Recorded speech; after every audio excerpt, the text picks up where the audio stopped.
Well, students, we were discussing the chemical properties of ethers. आणि त्याच्यामध्ये आपण मागच्या ह्याच्यामध्ये काही रिॲक्शन जे आहेत हे रिॲक्शन बघितल्या. उदाहरणार्थ ॲसिड हायड्रॉलिसिस ऑफ इथर्स. इथर्सच्या ज्यावेळेला तुम्ही ॲसिड हायड्रॉलिसिस करता by using dilute sulphuric acid you get alcohols as the product. Okay, हे जे आहे ही रिॲक्शन आपण त्याच्यामध्ये बघितलेली होती. ओके, आणि त्याच्यानंतर आपण दुसरी रिॲक्शन बघितली, action of PCl5, that is phosphorus pentachloride. And Wien ethers they react with phosphorus pentachloride, the alkyl group or aryl group which are present in the ethers, they are converted into alkyl halides or aryl halides. Okay, म्हणजे तिथं काय होतं तर तो जो alkyl group आहे किंवा aryl group जो आहे त्याचं कन्वर्जन जे आहे ते कन्वर्जन हलाइडमध्ये होतं आणि मग तुम्हाला अल्काइल हलाइड किंवा अराइल हलाइडचे प्रॉडक्ट मिळतात. आज एक अत्यंत महत्त्वाची रिॲक्शन जी आहे ती रिॲक्शन आपण बघणार आहे इथरशी, and that is action of hydroiodic acid. Okay, action of hydroiodic acid. आता हायड्रोआयोडिक ॲसिड जेव्हा आपण म्हणतो त्यावेळेला आपण म्हणतो की this is hydrogen. Okay, hydrogen आहे म्हणून मी हायड्रोजन म्हटलं आणि आयोडीन आहे म्हणून मी हलाइड म्हणतो. Okay, hydrogen halide. So when I say hydroiodic acid or HI, I will say it is hydrogen halide. पण ज्यावेळेला मी जनरल टर्म हायड्रोजन हलाइड वापरतो त्यावेळेला ते कदाचित HCl असेल, म्हणजे हायड्रोजन क्लोराइड असेल. ओके, किंवा हायड्रोक्लोरिक ॲसिड असेल. ओके, कदाचित HBr असेल,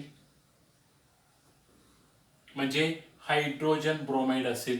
ओके, किंवा कदाचित HI असेल. ओके, ह्या तिन्हीपैकी काही असू शकतं. पण ज्या वेळेला आपण इथर्सच्या केमिकल प्रॉपर्टीज स्टडी करतो त्यावेळेला आपल्याला असं लक्षात येतं की याच्यामध्ये HCl, HBr आणि HI यामध्ये HI जो आहे हा HI इझिली इथर्स बरोबर रिॲक्ट होतो. HBr कमी प्रमाणात रिॲक्ट होतो, HCl आणखी कमी प्रमाणात रिॲक्ट होतो. म्हणजे थोडक्यात काय तर HI can react with ethers, okay, easily, and you get the products, while HBr and HI they react very very slowly with ethers. आणि त्याच्यामुळे आपण HCl आणि HBr घेणार नाहीये, तर फक्त आपण HI ची ऍक्शन जे ते HI ची ऍक्शन आपण घेणार आहे इथर्स बरोबर. ओके, आणि मग आता बघूया काय होतंय ते. मी एक इथर घेतो, दॅट इज RO आणि R. ओके, मी समजा इथर घेतला आणि हा इथर जर समजा मी HI बरोबर ट्रीट केला. ओके, हायड्रोजन आयोडाइड बरोबर मी हा इथर जो आहे हा इथर मी ट्रीट केला. आता आपल्याला माहिती आहे की या रिॲक्शन्स आपण ज्या बघतोय त्या काय तर O आणि R मधला बॉन्ड जो आहे तो बॉन्ड ब्रेक होतोय.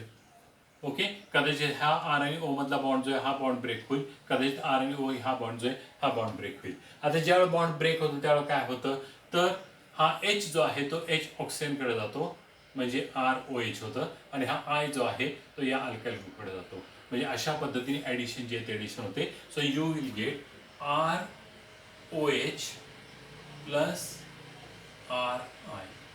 म्हणजे एका अल्काइल ग्रुपचं कन्व्हर्जन जे ते अल्कोहोलमध्ये होतं आणि दुसऱ्या अल्काइल ग्रुपचं कन्व्हर्जन जे ते अल्काइल आयोडाइडमध्ये होतं. So you gate alcohol, okay, plus alkyl iodide. So when hydroiodic acid react with ether, okay, in cold condition मध्ये जेव्हा तुम्ही ही रिॲक्शन करता त्यावेळेला तुम्हाला एक अल्कोहोल आणि एक अल्काइल आयोडाइड जे ते अल्काइल आयोडाइड मिळतं. पण तेच जर समजा तुम्ही ही रिॲक्शन हॉट कंडिशन मध्ये जर केली, ओके, म्हणजे हे जर समजा तुम्ही गरम केलं, ओके, आणि हे जर गरम केलं तर काय होतं तर गरम केल्यामुळं तुम्हाला HI ची ॲडिशन जी आहे ती ॲडिशन ही फास्ट होणार आहे. ओके, आणि मग आता इथं HI ची रिॲक्शन फास्ट होईल आणि HI चं कॉन्सन्ट्रेशन देखील आपण वाढवलेलं आहे. ओके, मग इथं एक H आणि इथं एक I. ओके, मग आता काय होईल बघा, हा या अल्काइल ग्रुपचं रूपांतर अल्काइल आयोडाइडमध्ये होईल, या अल्काइल ग्रुपचे रूपांतर अल्काइल आयोडाइडमध्ये होईल, आणि हा ऑक्सिजन जो आहे त्या ऑक्सिजनचं काय होईल तर H2O होईल. बघा आपण HI इथे एक वापरलेलं आहे आणि HI इथे एक वापरले, म्हणजे we have use 2 HI. Okay, 2 HI आपण वापरलेले आहेत. आणि मग ज्या वेळेला तुम्ही हॉट कंडिशनमध्ये किंवा कॉन्सन्ट्रेटेड कंडिशनमध्ये ज्यावेळेला तुम्ही HI ची रिॲक्शन ज्या वेळेला करता त्यावेळेला both the alkyl groups are converted into its iodide. Okay, दोन्ही अल्काइल ग्रुपचं कन्व्हर्जन जे आहे ते आयोडाइड मध्ये होतं. म्हणजे you get RI plus RI. Okay, आणि प्लस काय होईल तर H2O. म्हणजे you get alkyl iodide as the product. मग आता इथं लक्षात काय ठेवायचं, when the reaction is carried out in cold condition, okay, one alkyl group is converted into alcohol while the other alkyl group is converted into alkyl iodide. Okay, but when the reaction is carried out in hot condition, both the alkyl groups are converted into alkyl iodide. Okay, दोन्ही alkyl groupचं conversion जे ते iodide मध्ये होतं. Okay, आणि आता आपण असं करूया, एक स्पेसिफिक रिॲक्शन जे ते स्पेसिफिक रिॲक्शन घेऊ आणि मग त्यासाठी आपण असं करूया,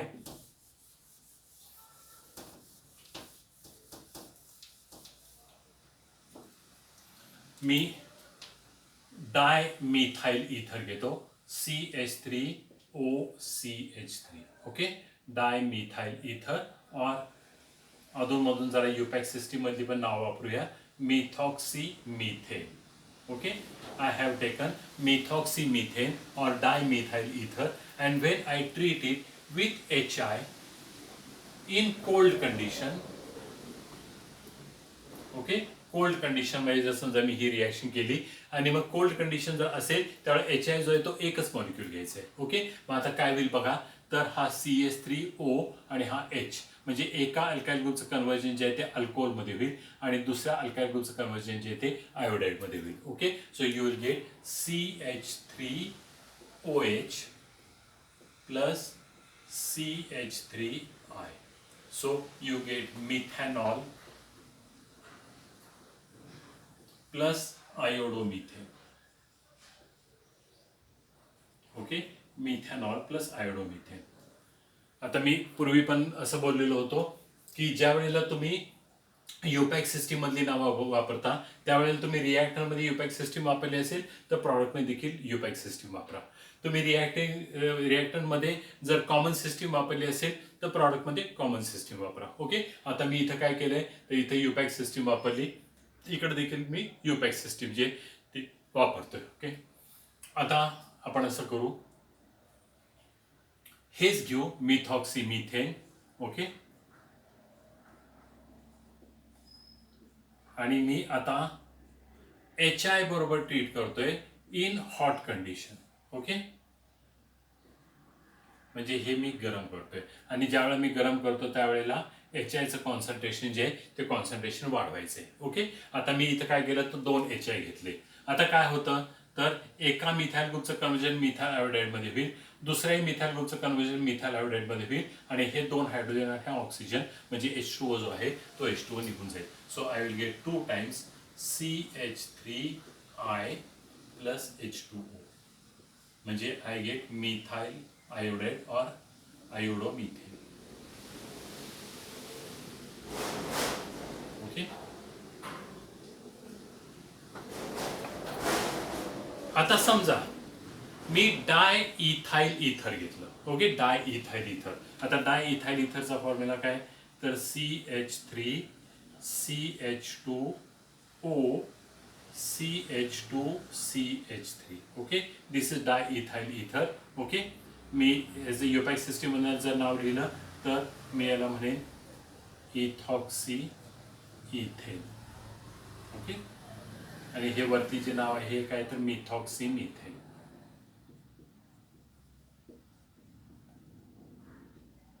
ओके, आता मी इथॉक्सी इथेन घेतले म्हणजे पुन्हा हे देखील जे आहे हे सिंपल इथर आहे. पहिल्यांदा मी कोल्ड कंडिशन मध्ये रिॲक्शन करतो म्हणजे HI जे आहे ही कोल्ड कंडिशन मध्ये आपण करूया. Okay, Wien you carry out the reaction between ethoxy ethane and HI in cold condition. Cold condition मध्ये एक HI घ्यायचंय बघा, कोल्ड कंडिशन मध्ये एक HI घेतलाय. ओके, कोल्ड कंडिशन मध्ये एक HI घेतलाय. आता एका अल्काइल ग्रुपचं रूपांतर अल्कोहोल मध्ये होईल म्हणजे CH3CH2OH होईल आणि दुसऱ्या अल्काइल ग्रुपचं रूपांतर आयोडाइड मध्ये होईल म्हणजे CH3CH2I होईल. Okay, so I will get CH3 then CH2OH plus CH3 CH2I. Okay, so you get ethanol plus iodoethane. Okay, you get ethanol and iodoethane. Okay, so this will be the product. आता जर समजा आपण mixed इथर घेतले, okay, mixed इथर म्हणजे काय करायचं तर एक अल्काइल ग्रुप जो आहे तो मिथाइल घ्यायचा आणि दुसरा जो आहे तो इथाइल घ्यायचा. मिक्स्ड इथर जर समजा मी घेतले, उदाहरणार्थ मी हे घेतलं CH3 then O and CH2CH3, म्हणजेच मी काय केले बघा तर मी मिथॉक्सी इथेन घेतलेलं आहे. Okay, so when methoxy ethane is taken and this is treated with HI, okay, sorry एक मिनिट, ह्याचेच हॉट कंडिशन मध्ये पण रिएक्शन जे ही रिएक्शन लिहू. ओके,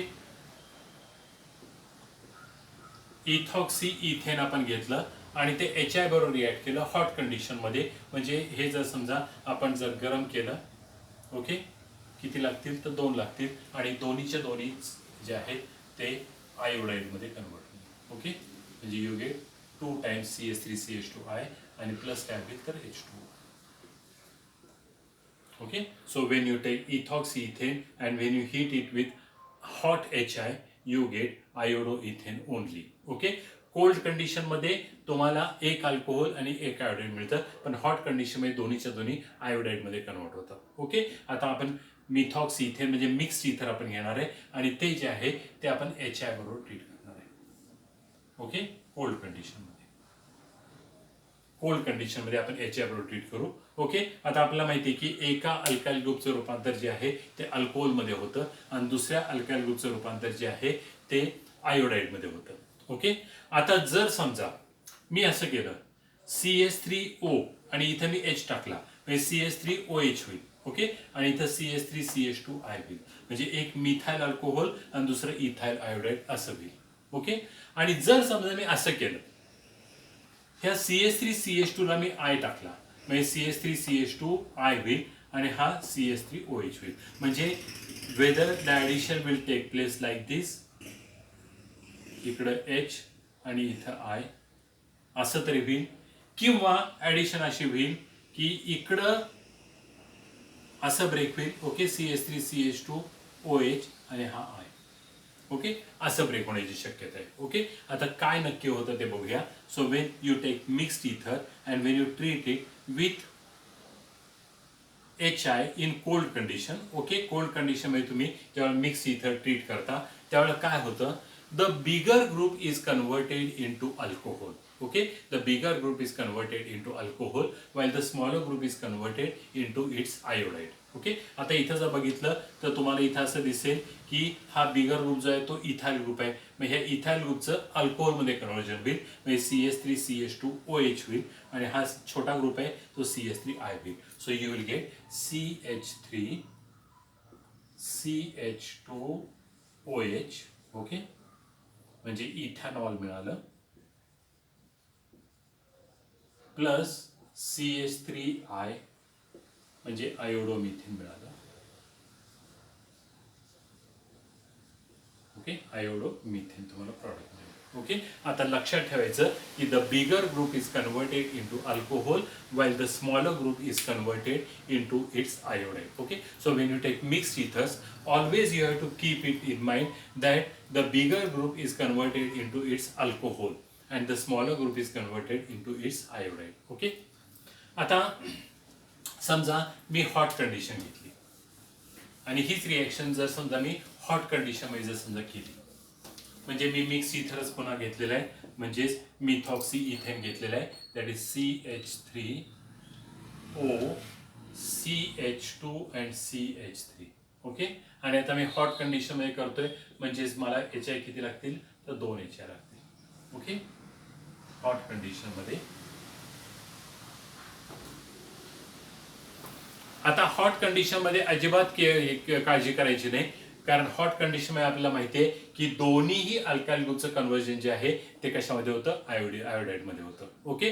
कोल्ड कंडिशन मध्येच फक्त जर मिक्स इथर असेल तर मोठा जो आहे अल्काइल ग्रुप त्याचं अल्कोहोल होतं आणि छोट्याचं आयोडाईड होतं. ओके. पण ज्यावेळेला तुम्ही हॉट कंडिशन वापरता त्यावेळेला काही विचार करायचा नाही, दोन्ही अल्काइल ग्रुपचं कन्व्हर्जन जे आहे ते आयोडाईडमध्ये करायचं.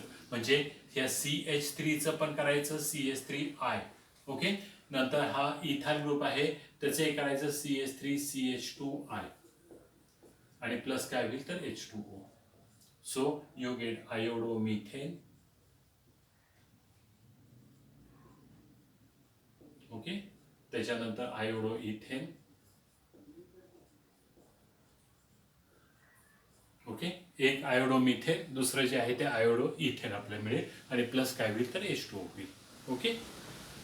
पण समजा मी असं केलं, आता इथं जर तुम्ही बघितलं तर जे अल्काइल ग्रुप जे घेतलेले होते ना हे मी प्रायमरी अल्काइल ग्रुप घेतले होते. बघा इकडे मिथाइल ग्रुप आहे, इकडे इथाइल ग्रुप आहे. ओके. मी प्रायमरी अल्काइल ग्रुप जे ते अल्काइल ग्रुप घेतले होते आणि HI ची रिएक्शन जे ते HI ची रिएक्शन केली होती. आता मी असं करतो, मी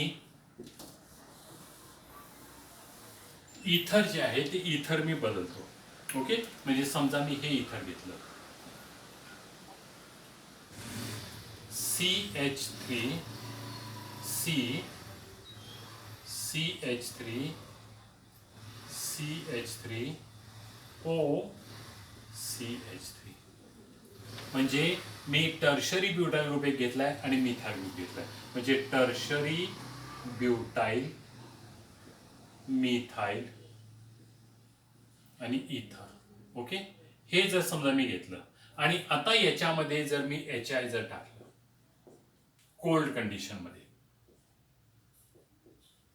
ओके, कोल्ड कंडिशन मध्ये जर मी HI टाकलं, आत्ताच मी म्हणालो की ज्या वेळेला दोन वेगळे वेगळे अल्काइल ग्रुप असतात त्यावेळेला मोठ्या ग्रुपचं रूपांतर जे आहे ते अल्कोहोलमध्ये होतं आणि छोट्या ग्रुपचं रूपांतर जे आहे ते आयोडाईडमध्ये होतं. म्हणजे आता आपण असं म्हणणार की एक्सपेक्टेड प्रॉडक्ट काय, तर हा टर्शरी ब्युटाइल जो आहे त्याचं रूपांतर अल्कोहोलमध्ये होईल म्हणजे टर्शरी ब्युटाइल अल्कोहोल होईल. ओके. म्हणजे हा H जो आहे तो H इथे येईल, CH3C CH3CH3 OH आणि छोटा ग्रुप मिथाइल ग्रुप आहे त्याचं आयोडाईड होईल CH3I. ओके.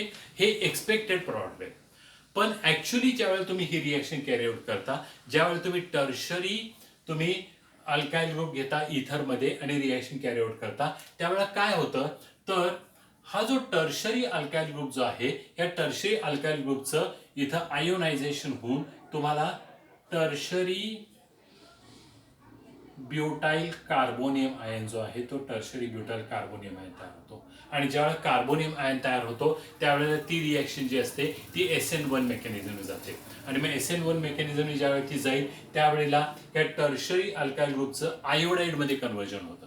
ओके. आणि दुसरा जो आहे मग तो कोणी असू दे, दुसरा जो आहे तो अल्कोहोल होतो. ओके. मग आता इथं काय होतं तर due to SN1 mechanism, okay, इथं मी म्हणतो SN1 मेकॅनिझम, आता तुम्हाला प्रॉडक्ट मिळेल CH3C CH3 CH3 आणि I. ओके. ही अत्यंत महत्वाची रिएक्शन आहे कारण इथं काय झालंय तर रूलच्या अगेन्स्ट केलेलं आहे. You get tertiary butyl iodide आणि प्लस काय होईल तर methyl alcohol. Okay. You get methyl alcohol. आणि म्हणून मी मगाशी म्हटलेलं होतं की ही रिएक्शन जे ही रिएक्शन अत्यंत महत्वाची आहे. इथे लक्षातच ठेवायचं ज्या वेळेला दोन्हीही अल्काइल ग्रुप सेम असतात म्हणजे सिंपल इथर असतात त्यावेळेला एकाचं अल्कोहोल होतं दुसऱ्याचं आयोडाईड होतं. ओके. ज्यावेळेला तुम्ही मिक्स इथर घेता त्यावेळेला मोठा ग्रुप जो आहे तो अल्कोहोल होतो आणि छोटा ग्रुप जो आहे तो आयोडाईड होतो. ओके. पण मिक्स्ड इथर मध्ये जर समजा टर्शरी अल्काइल ग्रुप असेल तर टर्शरी अल्काइल ग्रुपचं कन्व्हर्जन जे आहे ते आयोडाईड मध्ये होतं. ओके. आणि दुसरा जो आहे त्याचं रूपांतर अल्कोहोल मध्ये होतं. ओके. आणि आता आपण जर समजा अल्काइल फिनाइल इथर जर घेतले म्हणजे जर समजा मी हे घेतलं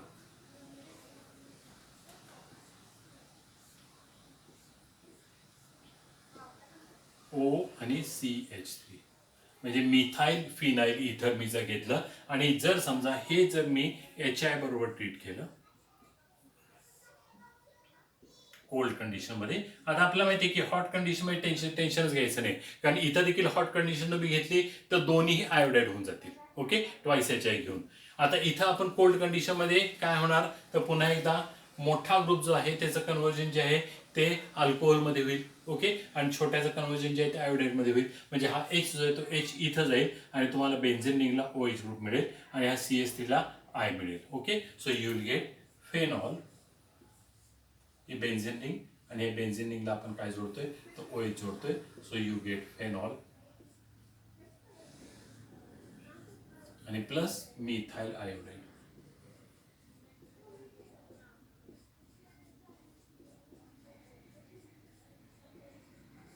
आणि पुन्हा एकदा इथं जर समजा आपण हॉट HI जर घेतलं तर ह्याचं फेनॉलच्या ऐवजी तुम्हाला आयोडो बेन्झिन मिळेल, म्हणजे बेन्झिनिंगला आयोडीन. ओके, आयोडो बेन्झिन, तसंच मिथाइल आयोडाईड प्लस H2O मिळेल. ओके, म्हणजे हॉट कंडिशनमध्ये टेन्शन नाही. हॉट कंडिशनमध्ये always you have to convert the bigger both the groups into iodide. Okay, but in cold condition you have to keep it in mind, when two same alkyl groups are there, then these both the alkyl groups are converted, one is converted into alcohol. Okay, second is converted into iodide. Okay, पण hot condition मध्ये दोन्हीचे दोन्ही iodide मध्ये conversion जे ते conversion होईल. पण ज्यावेळी तुम्ही मिक्स इथर घेता त्यावेळेला मोठा जो अल्काइल ग्रुप असतो त्याचं अल्कोहोल मध्ये रूपांतर होतं आणि छोटा जो आहे तो आयोडाईड मध्ये होतो. पण तेच जर मिक्स इथर मध्ये जर टर्शरी अल्काइल ग्रुप असेल तर त्याचं कन्वर्जन आयोडाईड मध्ये होतं आणि दुसरा मग कुणी असू दे त्याचं कन्वर्जन अल्कोहोल मध्ये होतं.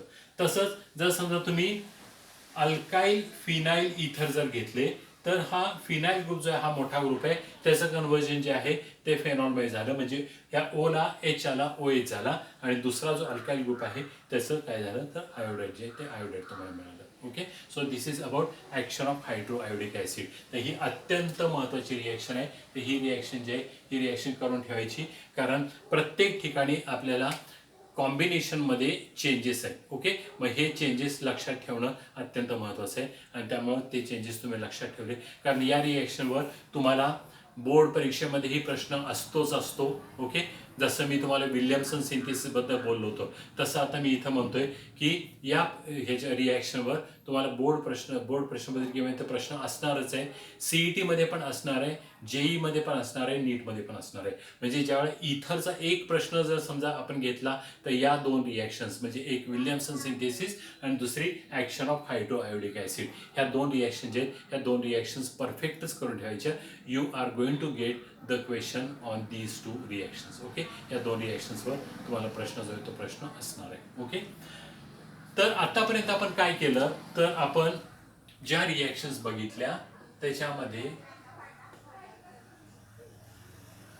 O आणि R, ओके, यांच्यामधलं बॉन्ड फिशन जे आहे ते बॉन्ड फिशन आपण बघितलं. मग ते कदाचित असं झालं असेल किंवा कदाचित असं झालं असेल. ओके, आणि मग त्या रिॲक्शन जे आहेत त्या रिॲक्शन्स आपण स्टडी केल्या. ओके, आपण ज्या वेळेला फेनॉलच्या रिॲक्शन बघितल्या त्यावेळेला आपण असं केलं होतं की फेनॉल जो आहे हा OH. ओके, आपण असं म्हटलं की जर समजा हा OH आपण जर इंटॅक्ट ठेवला तर ॲडिशन जी आहे ती एकतर ऑर्थो पोझिशनला किंवा पॅरा पोझिशनला होते. ओके, म्हणजे बेन्झिन हा एक फंक्शनल ग्रुप आहे, त्यामुळे नवीन येणारा ग्रुप जो आहे तो एकतर ऑर्थो पोझिशनला जाईल किंवा पॅरा पोझिशनला जाईल. ओके, मग तसं जर समजा तुम्ही हे अल्काइल आणि अराइल इथर जर तुम्ही घेतले तर इथं देखील तुम्हाला बेन्झिन रिंग दिसते. त्यामुळं आता पुढच्या ज्या रिॲक्शन्स आपण बघणार आहे त्याच्यामध्ये आपण काय करणार आहे तर हे इंटॅक्ट ठेवणार आहे. ओके, आणि ॲडिशन जे ते ॲडिशन्स आपण इथं करणार आहे. ओके, आणि त्या रिॲक्शन जे त्या रिॲक्शन्स आपण पुढच्या लेक्चरमध्ये घेऊ. Okay, thank you very much.